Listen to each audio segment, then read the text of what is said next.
واللاتی یأتین الفاحشۃ من نسائکم فاستشہدوا علیہن اربعۃ منکم فإن شہدوا فأمسکوہن فی البیوت حتی یتوفاہن الموت او یجعل اللہ لہن سبیلا۔ اور تمہاری عورتوں میں سے جو بے حیائی یعنی زنا کا ارتکاب کریں تو ان کے اس جرم پر اپنے مردوں میں سے 4 گواہ طلب کرو، پھر اگر وہ گواہی دے دیں تو ان کو سزا کے طور پر گھروں میں روک رکھو یہاں تک کہ موت انہیں آ لے یا اللہ ان کے لیے کوئی اور راستہ بنا دے۔ سورۃ النساء عورتوں سے متعلق کافی احکامات اپنے اندر رکھتی ہے۔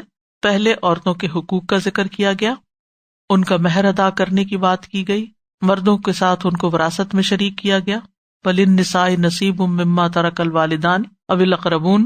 اور اب یہاں عورتوں کی حدود بھی بیان کی جا رہی ہیں کہ کیا چیز ان کے لیے جائز نہیں اور اس پر سزا کیا ہے وہ بھی بتائی جا رہی ہے۔ یعنی ہمارے دین کے اندر ایک اعتدال ہے، ایک طرف جہاں نعمتیں ملتی ہیں وہاں دوسری طرف اکاؤنٹیبلٹی بھی ہے، رسپانسبلٹی بھی ہے۔ ایک مسلمان عورت ہونے کی حیثیت سے اگر اللہ تعالیٰ نے ہمارے حقوق رکھے ہیں تو اس میں سپوائل نہیں ہونا چاہیے کہ اب ہم جو مرضی کر لیں، نہیں، ہماری لمٹس ہیں، حدود ہیں۔ اور مسلمان عورت کی حدود کیا ہے کہ وہ اپنی عزت و عصمت کی حفاظت کرے، اپنی حیا کی حفاظت کرے اور نیک کام کرنے کے ساتھ ساتھ فحش کاموں سے بچے۔ واللاتی یأتین الفاحشہ، وہ عورتیں جو فاحشہ کا ارتکاب کریں۔ فاحشہ کا لفظ جو ہے نا فحش سے ہے، فحش کہتے ہیں قول اور فعل میں سے ہر گندی اور قبیح چیز، لیکن یہاں پر جس چیز کی طرف اشارہ ہے فاحشہ وہ زنا ہے۔ فاحشہ کا لفظ قرآن مجید میں کئی جگہ پر استعمال ہوا ہے، فحشاء کا لفظ بھی آیا ہے، اپنے باپ کی بیوی سے نکاح کرنے کو بھی فحش کام کہا گیا ہے، زنا کے لیے بھی لفظ آیا ہے، عمل قوم لوط کے لیے بھی آیا ہے۔ اور فحشاء ایسی برائی ہوتی ہے جو عقل اور شرع دونوں سے پہچانی جاتی ہے۔ کس سے؟ عقل اور شرع دونوں سے پہچانی جاتی ہے۔ اس کے برعکس منکر وہ برائی ہوتی ہے جو صرف شرع سے پہچانی جاتی ہے، یعنی شریعت ہمیں بتاتی ہے کہ یہ کام نہیں کرنا، یہ حرام ہے، یہ گناہ کا کام ہے۔ تو من نسائکم واللاتی یأتین الفاحشۃ، اور وہ عورتیں جو ارتکاب کریں فاحشہ کا یعنی زنا کا، من نسائکم تمہاری عورتوں میں سے۔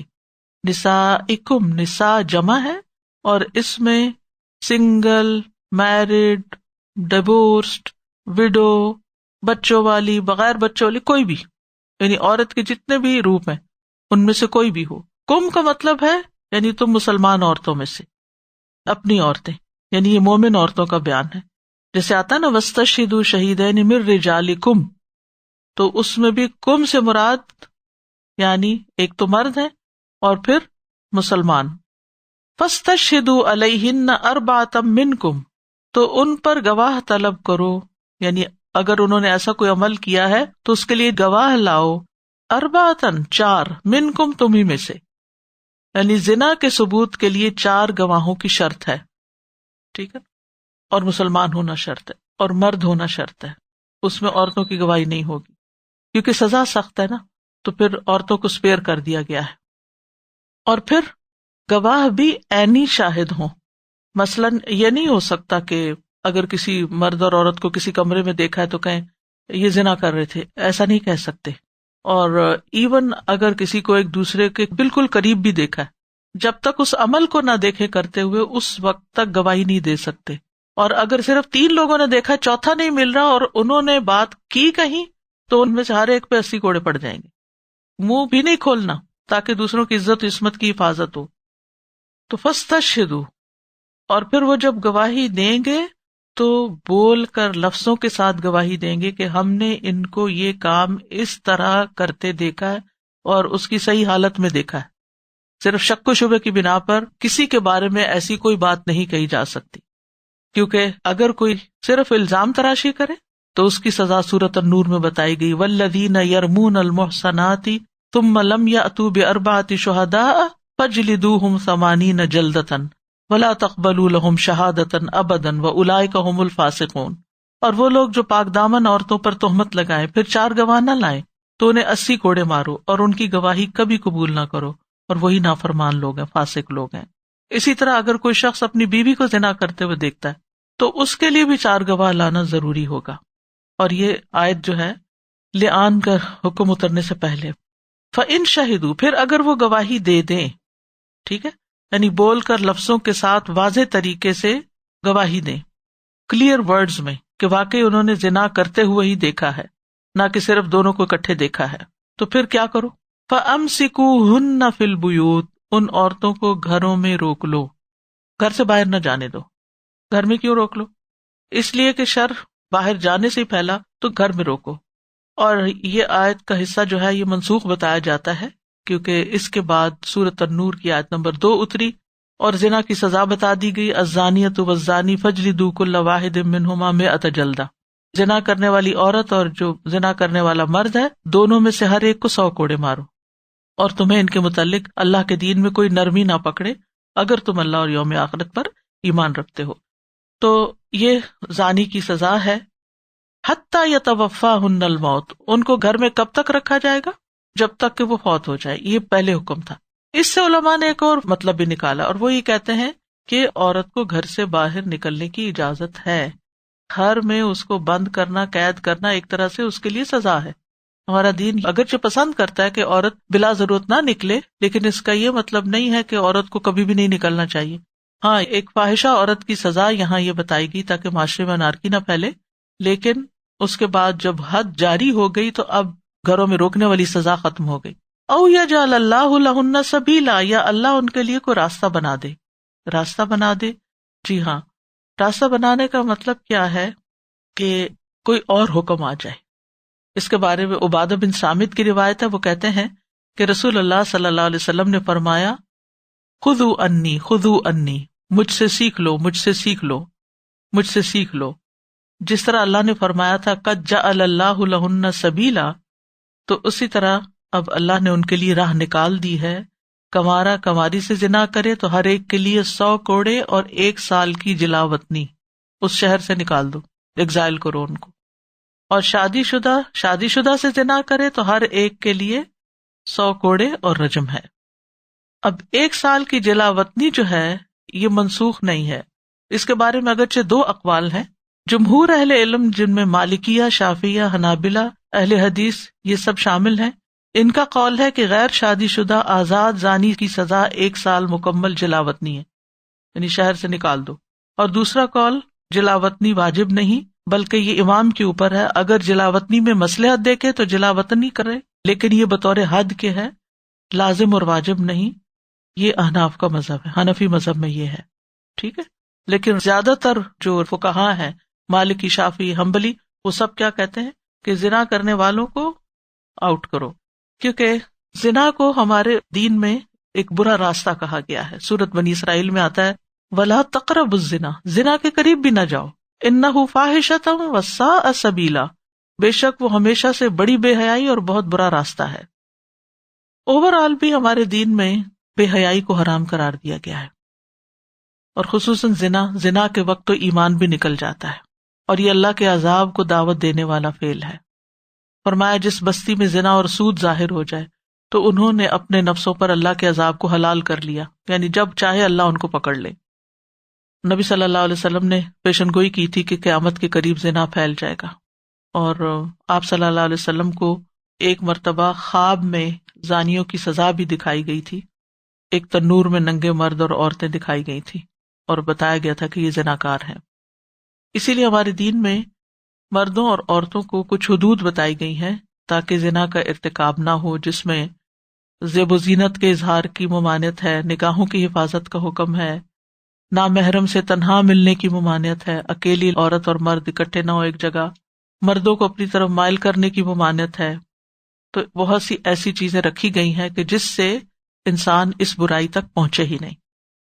واللذان یأتیانہا منکم فآذوہما فإن تابا وأصلحا فأعرضوا عنہما ان اللہ کان توابا رحیما، اور تم میں سے وہ 2 مرد جو اس برائی کا ارتکاب کریں تو ان دونوں کو ایذا دو، پھر اگر وہ دونوں توبہ کر لیں اور اصلاح کر لیں تو ان سے اعراض برتو، بے شک اللہ بہت توبہ قبول کرنے والا، نہایت رحم کرنے والا ہے۔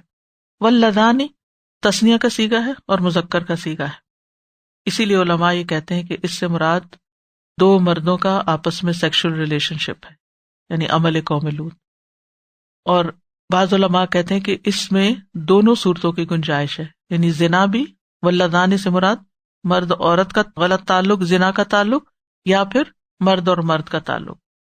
تو پھر کیا کرو؟ فآذوہما، انہیں اذیت دو، یعنی زبانی طور پہ ڈانٹو ڈپٹو، یا پھر یہ کہ ملامت کرو، آر دلاؤ، یا ویسے مارو. یعنی ابن عباس کہتے ہیں کہ انہیں آر دلا کر جوتوں سے مار کے ایذا دی جا سکتی ہے.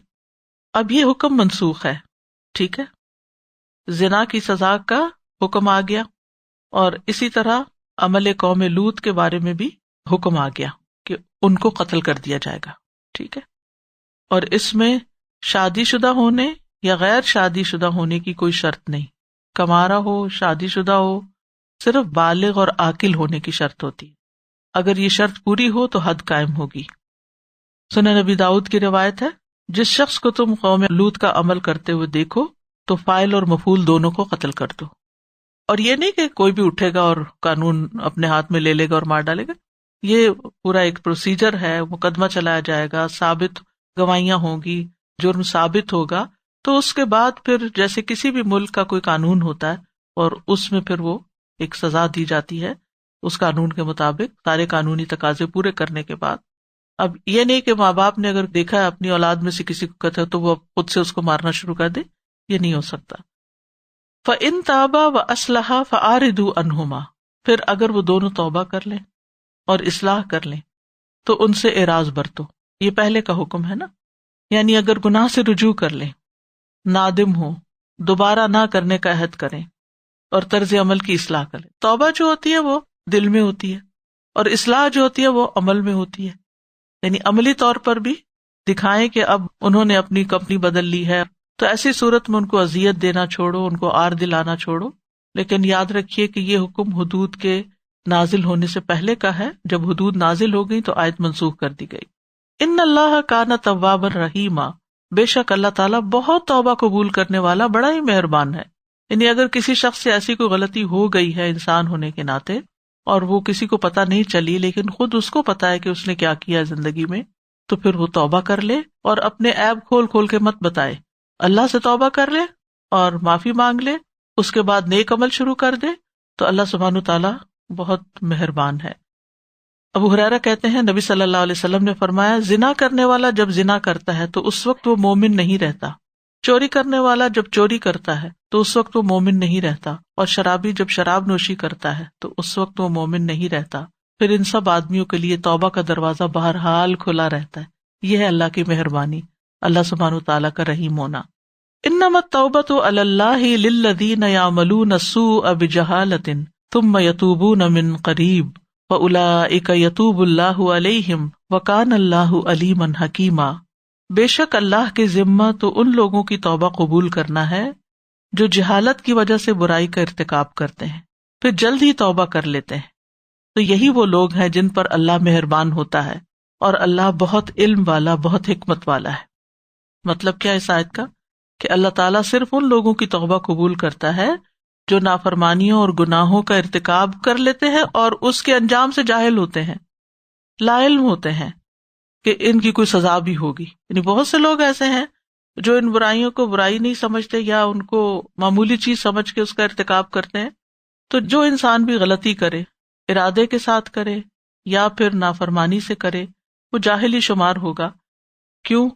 اس لیے کہ اس وقت اس کی عقل پہ پردہ پڑ گیا، پتا تھا حکم، پتا تھا انجام، لیکن اس کے دماغ پہ پردہ پڑ گیا اور اس نے غلط کام کر لیا، اور بعد میں ریئلائز کیا اور پھر ریگریٹس ہوئی، پھر شرمندہ ہوا، پھر اس کے بعد اس نے توبہ کی اور موت سے پہلے پہلے توبہ کر لی، اللہ کی اطاعت شروع کر دی، اپنی اصلاح کر لی. تو ایسے شخص پر اللہ تعالیٰ بھی مہربان ہوگا. تو انما التوبۃ علی اللہ، بے شک توبہ قبول کرنا اللہ کے ذمہ ہے. کن کے لیے؟ للذین، ان لوگوں کے لیے، یعملون السوء بجہالۃ، جو جہالت کی وجہ سے، لا علمی کی وجہ سے برے کام کر بیٹھتے ہیں. تو اللہ تعالیٰ کا بندوں کی طرف رجوع کرنا کیا ہے؟ کہ بندوں کو توبہ کی توفیق دے دیتا ہے، اور جب بندے توبہ کرتے ہیں تو وہ قبول کر لیتا ہے. اور پھر یہ ہے کہ یہ کسی شخص کا عالم ہونا صرف یہی نہیں کہ وہ قرآن حفظ کر لے یا احادیث کو جان لے، پتہ یہاں سے چلے گا کسی کے عالم ہونے کا کہ اس نے اس پہ عمل کتنا کیا۔ جو شخص علم پر عمل نہیں کرتا وہ جاہل کہلاتا ہے، ٹھیک ہے۔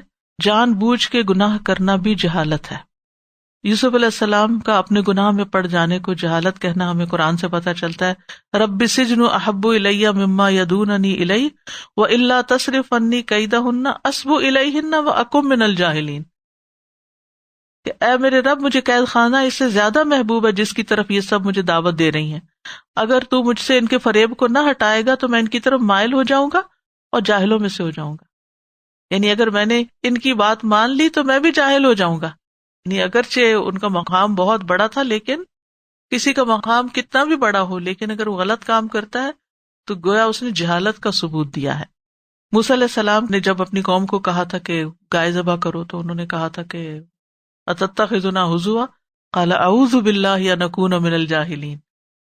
پھر اسی طرح اللہ سبحانہ وتعالیٰ نے نوح علیہ السلام کو کہا تھا انی اعوذک ان تکون من الجاہلین، میں تمہیں نصیحت کرتا ہوں کہ تو جاہلوں میں سے ہو جائے، یعنی ایسی دعا کر کے جو انہوں نے کی تھی۔ تو جان بوجھ کے گناہ کرنے والا اس لیے جاہل ہے کہ اس نے اپنے علم کو جہاں استعمال کرنا چاہیے تھا وہاں استعمال نہیں کیا۔ تو حماقت اور جہالت ہی کی وجہ سے انسان گناہ کرتا ہے۔ عقل رکھنے والا، سمجھدار غلط کام نہیں کرتا۔ تو اگر کوئی شخص کسی غلط کام کا ارتکاب کر رہا ہے تو اس کا مطلب ہے وہ انتہائی حماقت کا ثبوت دے رہا ہے، اپنے انجام کو خطرے میں ڈالے ہوئے ہے۔ اور اگر ایسی جہالت ہو جائے تو پھر کیا کرے؟ ثم یتوبون من قریب، فوراً توبہ کر لے، جلدی توبہ کر لے، ڈیلے نہ کرے۔ عقل مند انسان جو ہے وہ توبہ میں تاخیر نہیں کرتا، کیونکہ اس کو پتا ہوتا ہے کہ موت کسی بھی وقت آ سکتی ہے۔ اور پھر یہ کہ جو جلد توبہ کر لیتا ہے، یعنی مثلا انسان سے برائی ہوتی ہے تو جو بائیں طرف والا فرشتہ ہے اس کو دائیں طرف والا کیا کہتا ہے کہ ٹھہر جاؤ، وہ 6 گھڑیاں ٹھہرتا ہے۔ اگر بندہ توبہ کر لیتا ہے تو وہ لکھتا ہی نہیں، لیکن اگر وہ توبہ نہیں کرتا تو پھر وہ غلطی اعمال نامے میں لکھ دی جاتی ہے۔ اللہ پہ پیار آتا ہے کہ کس طرح غلطی بھی ہو گئی اور پھر انسان اللہ کی طرف پلٹ گیا، رونے دھونے لگ گیا، صدقہ خیرات کیا، دعائیں کی، اللہ تعالیٰ معاف کر دیتا ہے۔ وَكَانَ اللَّهُ عَلِيمًا حَكِيمًا، اور ہے اللہ علم والا، حکمت والا، یعنی بندوں کے حالات کو جانتا ہے کہ بندے کتنے کمزور ہیں، ان کے اندر کیا کیا ویکنیسز ہیں، اور حکمت والا ہے کہ ان بندوں کو اللہ کی رحمت کی ضرورت ہے، تو اس نے اپنی رحمت کا اظہار بھی کر دیا۔ تو بندے جب تک بخشش مانگتے رہیں گے اللہ تعالیٰ معاف کرتا رہے گا۔ حدیث میں آتا ہے اے ابن آدم، بے شک تو جب تک مجھے پکارے گا، دعا کرے گا اور مجھ سے پر امید رہے گا، میں جو بھی تمہارے گناہ ہوں گے ان کو بخشتا رہوں گا اور پرواہ نہیں کروں گا۔ اے ابن آدم، اگر تیرے گناہ آسمان کی بلندیوں تک پہنچ جائیں پھر تو مجھ سے بخشش طلب کرے تو میں تجھے بخش دوں گا اور میں کوئی پرواہ نہیں کروں گا۔ اے ابن آدم، اگر تو زمین کے برابر گناہ کر لے اور میرے پاس آ جائے، اس حال میں ملے مجھ سے کہ میرے ساتھ کسی کو شریک نہ کیا ہو، تو میں تجھے اس قدر بخشش عطا کر دوں گا۔ شرک ایسا گناہ ہے کہ جو معاف نہیں ہوتا جب تک کہ انسان واقعی اس سے چھوڑ نہ دے۔ تو گناہ کے بعد استغفار کرنے سے بخشش مل جاتی ہے۔ کیا طریقہ ہے؟ نبی صلی اللہ علیہ وسلم نے فرمایا جو بندہ بھی کوئی گناہ کر بیٹھے پھر اچھی طرح وضو کرے، پھر 2 رکعت نماز پڑھے اور بخشش مانگے اللہ سے۔ اس نماز کو کیا کہتے ہیں؟ صلاۃ التوبہ۔ تو اللہ تعالیٰ اس کو بخش دیتا ہے۔ پھر آپ نے یہ آیت پڑھی والذین اذا فعلوا فاحشۃ او ظلموا انفسهم ذکروا اللہ فاستغفروا لذنوبهم ومن یغفر الذنوب الا اللہ ولم یصروا علی ما فعلوا وهم یعلمون۔ ایسے لوگوں سے جب کوئی فحش کام ہو جاتا ہے یا وہ اپنے آپ پہ ظلم کر بیٹھتے ہیں تو فوراً انہیں اللہ یاد آ جاتا ہے اور وہ اپنے گناہوں کی معافی مانگنے لگتے ہیں، اور اللہ کے سوا اور کون ہے جو گناہ معاف کر سکے، اور وہ جانتے بوجھتے اپنے کیے پر اصرار نہیں کرتے۔ وَلَيْسَتِ التَّوْبَةُ لِلَّذِينَ يَعْمَلُونَ السَّيِّئَاتِ حَتَّى إِذَا حَضَرَ أَحَدَهُمُ الْمَوْتُ قَالَ إِنِّي تُبْتُ الْآنَ وَلَلَّذِينَ يَمُوتُونَ وَهُمْ كُفَّارٌ أُولَئِكَ أَعْتَدْنَا لَهُمْ عَذَابًا أَلِيمًا۔ اور نہ ہی ان لوگوں کی توبہ قبول ہوتی ہے جو برے عمل کرتے رہتے ہیں، یہاں تک کہ جب ان میں سے کسی ایک کو موت آتی ہے تو وہ کہتا ہے بے شک میں اب توبہ کرتا ہوں۔ اور نہ ہی توبہ کی قبولیت ان لوگوں کے لیے ہے جو کفر کی حالت میں مر جاتے ہیں، یہی وہ لوگ ہیں جن کے لیے ہم نے دردناک عذاب تیار کر رکھا ہے۔ یعنی کفر کے علاوہ بھی جو گناہوں میں زندگی بسر کریں اور توبہ کیے بغیر مر جائیں تو ان کی بھی پکڑ ہے. یعنی اللہ تعالیٰ ایسے لوگوں کی توبہ قبول نہیں کرتا جو نافرمانیوں کے ارتکاب پہ اڑے رہتے ہیں، ڈٹے رہتے ہیں، کسی کے سمجھانے سے نہیں سمجھتے، کسی مصیبت کے آنے پر نہیں جھکتے، اپنے رب کی طرف رجوع نہیں کرتے، یہاں تک کہ جب موت آ جاتی ہے، موت کی بے ہوشی طاری ہو جاتی ہے، جب عذاب کے فرشتے نظر آتے ہیں تو پھر کہتا ہے اب میں توبہ کرتا ہوں. اس وقت توبہ قبول نہیں ہوتی، یعنی موت کے وقت توبہ قبول نہیں ہوتی. ورنہ صغیرہ گناہ ہو یا کبیرہ گناہ ہو، انسان جب اللہ کی طرف پلٹتا ہے تو اللہ تعالیٰ ان کو معاف کر دیتا ہے. کچھ گناہوں کا کفارہ دینا ہوتا ہے، کچھ گناہوں کے اوپر یعنی ایک طرح سے پینلٹی ہوتی ہے. تو موت کے وقت توبہ قبول نہیں ہوتی. جیسے فرعون کی مثال ہے، فرعون جب غرق ہونے لگا تو اس نے کیا کہا کہ جس پہ بنی اسرائیل ایمان لائے میں بھی اس پہ ایمان لاتا ہوں. اور یہ اس وقت لاچاری کی حالت میں مجبوراً کہہ رہے ہوتے توبہ کرنے کو کہ اب مصیبت آ گئی تو اب نکلیں اس سے، ورنہ جب تک اپنی مرضی اور ارادہ تھا تو کوئی ارادہ نہیں تھا توبہ کرنے کا، نہ کوئی مرضی تھی توبہ کرنے کی. اگر مرضی ہوتی تو اتنی اللہ نے مہلت دی، اتنی زندگی دی، کبھی نہ کبھی کر ہی لیتے. لیکن یاد رکھیے کہ توبہ کی توفیق بھی اللہ کی رحمت سے ملتی ہے، اور اللہ تعالیٰ علیمن حکیمہ ہے، اس کو پتہ ہے کس کو توفیق دینی ہے اور کس کو توفیق نہیں دینی. وَلَلَّذِينَ يَمُوتُونَ وَهُمْ كُفَّارٌ، اور نہ ان لوگوں کو معافی ملے گی جو کفر کی حالت میں جان دیں. یعنی توبہ سے محروم رہنے والا دوسرا گروہ کون سا ہے؟ جو اسلام قبول کیے بغیر مر جائیں، جس کی مثال نبی صلی اللہ علیہ وسلم کے چچا ہیں.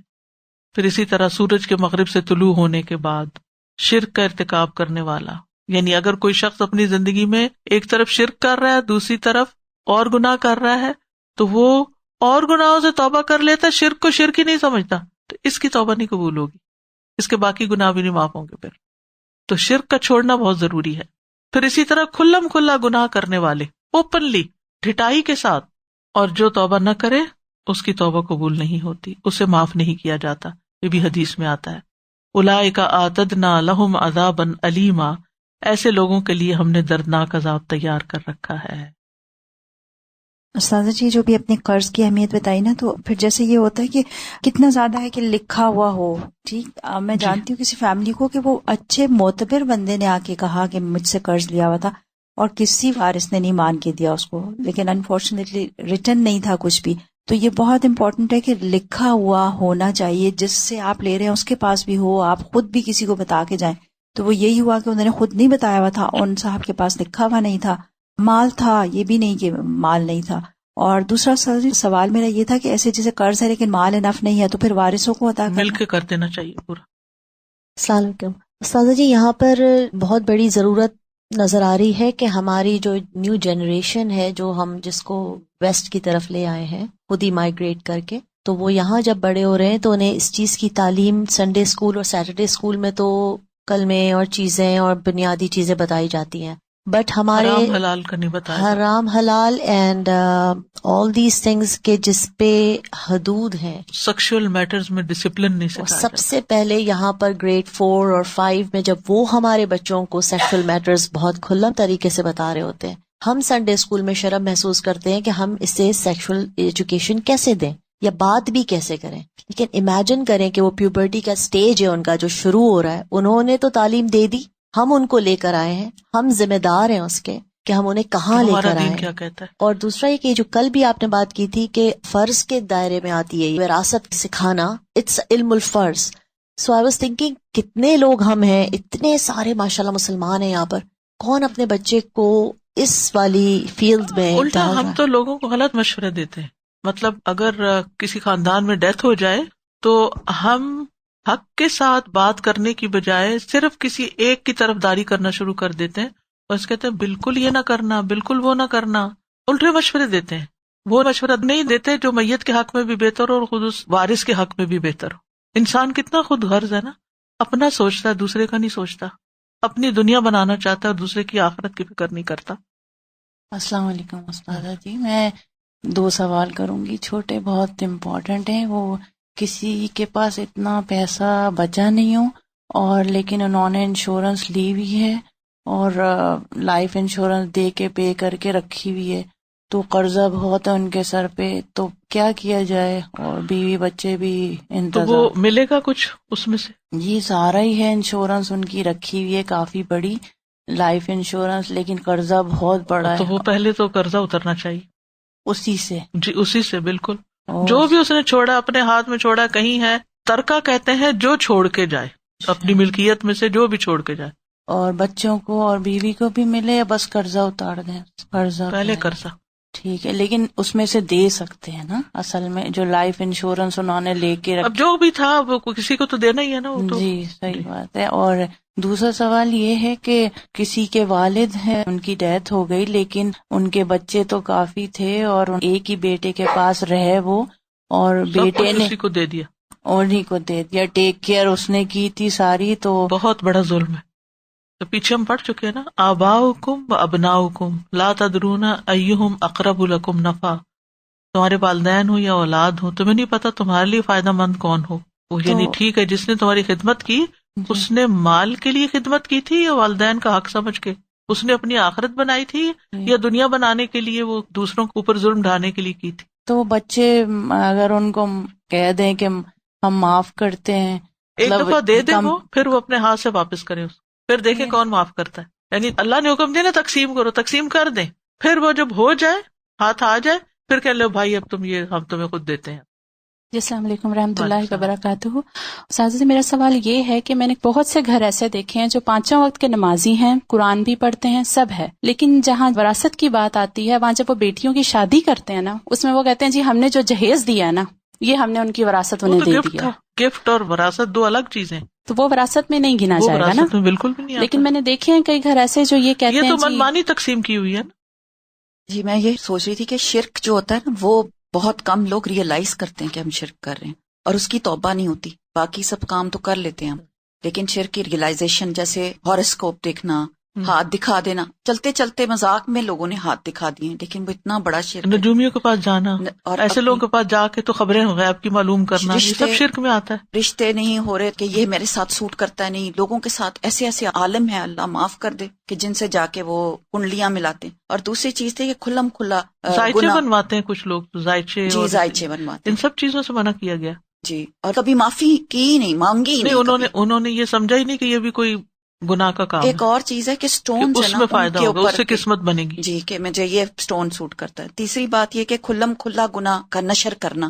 اور اب یہ جو فیس بک اور یہ جو میڈیا ہے، اس نے اور پاگل کر دیا. وہ اس بات کو فخر سمجھتے ہیں کہ وہ ایسی لوکیلٹی یا ایسے جگہ پر یا ایسی مجلسوں میں بیٹھے ہیں جہاں ہر چیز کھلم کھلا ہے. میں نے اتنا دیکھا ہے کہ وہ چیریٹی آرگنائزیشن میں بیٹھے ہیں. جی، اس میں آپ دیکھیے کہ ایون دینی مجلسوں میں کسی کو بیٹھ کے یہ نہیں کہنا چاہیے وہ میں تو جب جاہلی دور تھا تو میں تو شراب بھی پیتا تھا، تو میں تو فلاں بھی کرتا تھا، اب میں نے توبہ کر لی. یہ کیا بات ہوئی؟ ساری باتیں کر کے پھر کہا میں نے توبہ کر لی. جو گزر چکا سو گزر چکا. پوری باتوں کی مجلسوں میں بیٹھ کے تشہیر نہیں کرنی چاہیے اور نہ اس کو انجوائے کرنا چاہیے. آپ نے ماشاءاللہ ایک بہت اچھی بات ہمیں بتائی تھی کہ آپ صبح کی فجر کی جیسے نماز چلی جاتی ہے کسی، وہ بھی منہ سے بتانے کی کیا ضرورت ہے کہ کسی کو کہنے کی ضرورت نہیں آج میری فجر ہی رہ گئی. نو، اس لیے کہ دوسرا کہے گا چلو اس کی رہ گئی تو وہ تو قرآن پڑھتی ہے اور جب میری رہ گئی تو کیا ہوا، کیونکہ اس سے گناہ ہلکا ہوتا ہے. وآخر دعوانا ان الحمد للہ رب العالمین. سبحانک اللہم وبحمدک، اشہد ان لا الہ الا انت، استغفرک و اتوب الیک. السلام علیکم و رحمۃ اللہ وبرکاتہ.